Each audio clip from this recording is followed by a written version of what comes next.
Dodger offense. Again, they squared some balls up, especially early on.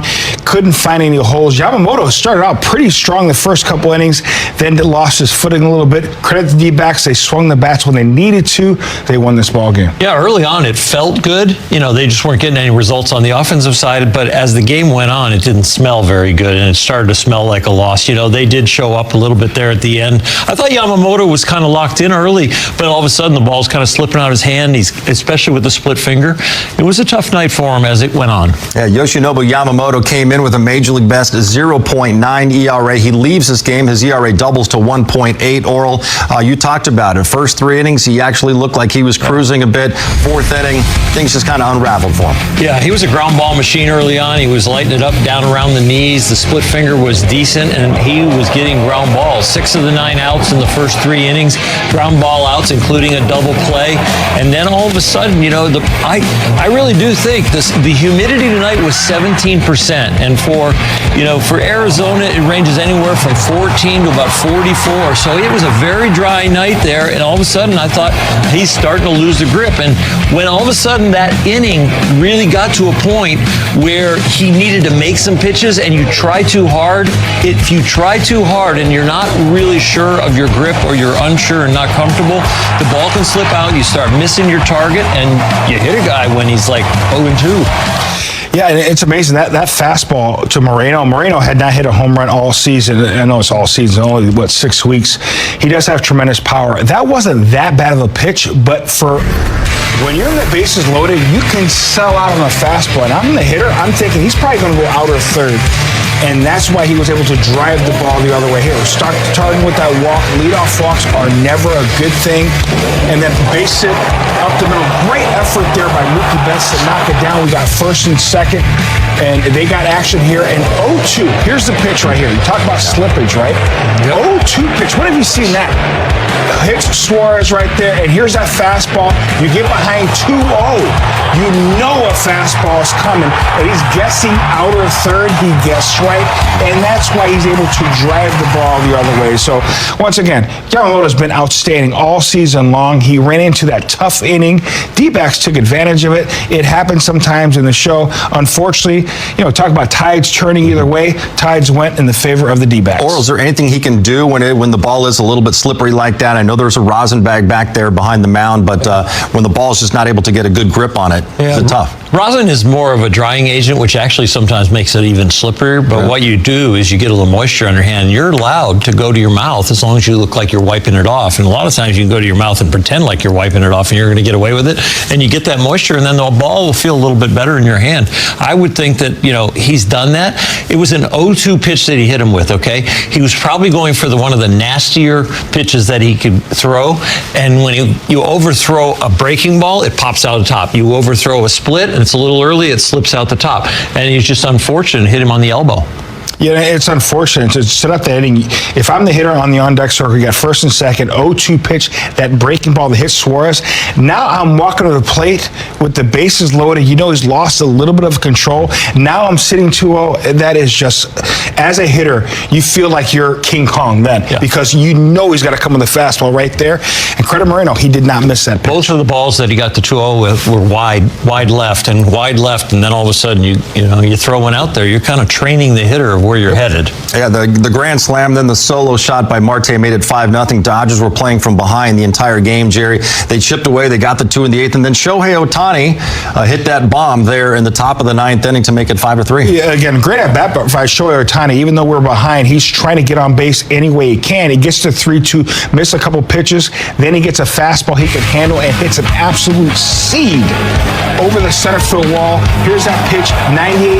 Again, with a 3-run lead, the pitcher's going to say, hey, I cannot walk him. See how far he can hit it. He was hoping he'd pop it up.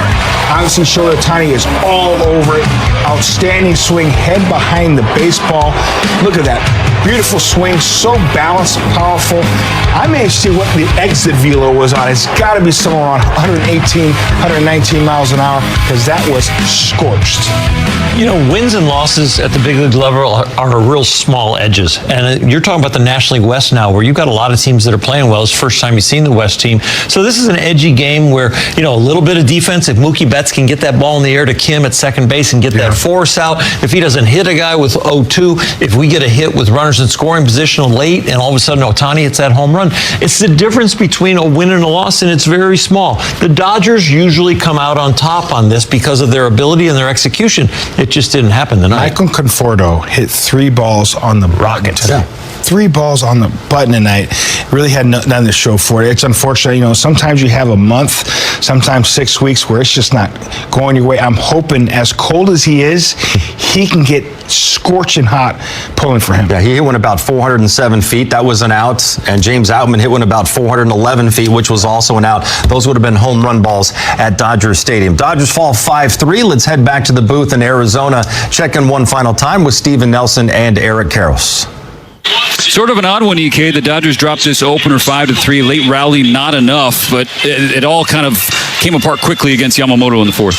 Yeah, real quiet game for both sides, really, the first couple of innings. And the fourth inning kind of started off innocently, right? A walk and then an infield base hit.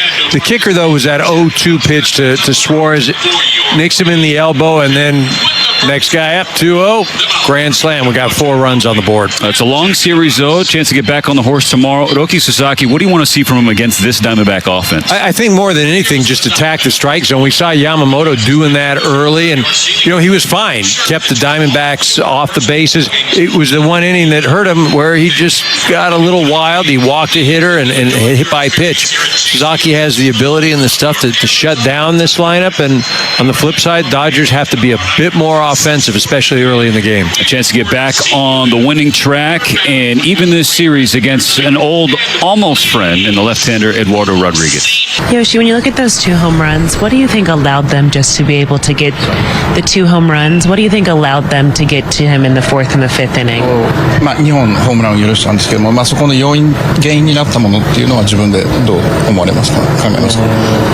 ホームラン打たれたのは、バッターも、いいバッターだったのであれですが、そこまでのフォアボールで先頭を出したり、またデッドボールで満塁になってっていう、そこまでのピッチングが、すごく反省点だなと思ってます。I think, first, those are great hitters, so tip my hat to them. However, I allowed them walks and then hit by pitch. Then, because just let it happen. For you, do you think it was something mechanically, or was there something just missing from, I guess, your side of pitching? その今日の調子っていうのはやっぱそのフォームに原因とかあったのか、それともその他に何か原因があったんでしょうか。もちろん絶好調ではなかったですけど、なんとか、ウ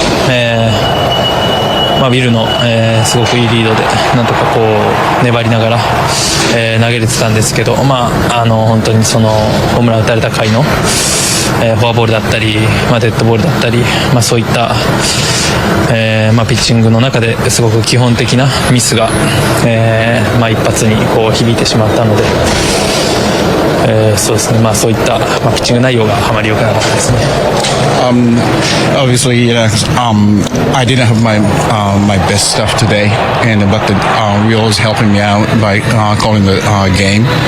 And however, because like I said, I allowed walks and hit by pitch, and then I just tried to grind out, but it didn't work out today. What happened on the slider that hit Suarez? Did it just kind of back up on you, or did it just kind of slip coming out? スアレス選手に投げたそのスライダーっていうのは、どういう意図っていうか、そういう目的があって投げたんでしょうか。狙いはアウトコースだったんですけど、少し内に入ったらやっぱりこう一発もあるバッターだったので、そこだけは気をつけて、意識して投げたんですが、あまりうまくいかず、抜けてしまいました。I was trying to aim outside, but just have, and then yes, he got it. makes that lineup so difficult to face?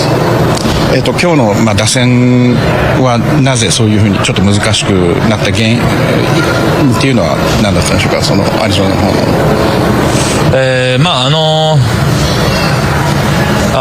ホームラン打たれた満塁ホームラン打たれた回以外は、そうですね、ちょっとカウント悪くしたりはありましたけど、そんなに、そこまで悪くなかったかなと、思いますけど、とにかくあの回が、ランナーのため方が良くなかったなと思います。Overall, because my stuff wasn't too bad, and but the Jazz, that grand slam, that cost it a game. Hey Dodgers Nation, what's up? It's Victor here on latest Los Angeles Dodgers news, and today we're diving into a bombshell that might be about to shake things up at Dodger Stadium. We're talking about a potential move that could completely change our lineup. Max Muncy might be on the verge of leaving Los Angeles. But hold up, don't freak out just yet. Let me break down why this could happen and what the Dodgers might do to turn things around. Hit that like button, subscribe, and turn on those notifications because this conversation is about to get heated. Alright, let's get straight to the point. Max Muncy, our slugger who used to be a cornerstone of the lineup, is having an absolutely disastrous season. The reality is, he's just not delivering what we expect from him. Let's look at the numbers. Muncy is hitting just .176 with a .586 OPS. And get this, he went 28 games without sending a single ball over the fence. That's a massive concern for a guy who's supposed to be one of our power hitters. But it's not just the bat. Defensively, Muncy has also been a liability. He's sitting in the 5th percentile and outs above average. Basically, he's among the worst in the league in that department. And that's a huge deal. We already know the Dodgers' defense isn't exactly elite, but when the guy manning third base isn't even providing the bare minimum, something's got to give. Now, what's the solution? The answer might be in St. Louis.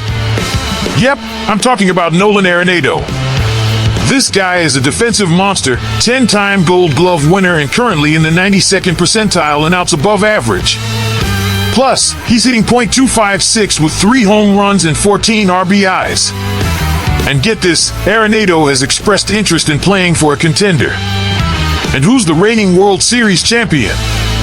That's right. Now, the question is it worth it? Financially, Arenado isn't cheap.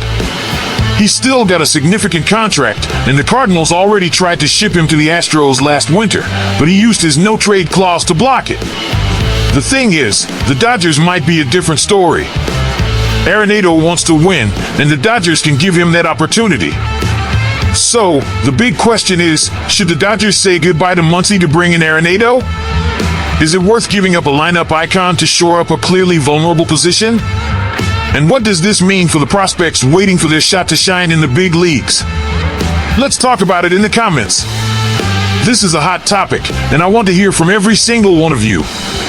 Don't forget to like the video, subscribe to the channel, and share it with your fellow Dodgers diehards. Until next time, go Dodgers!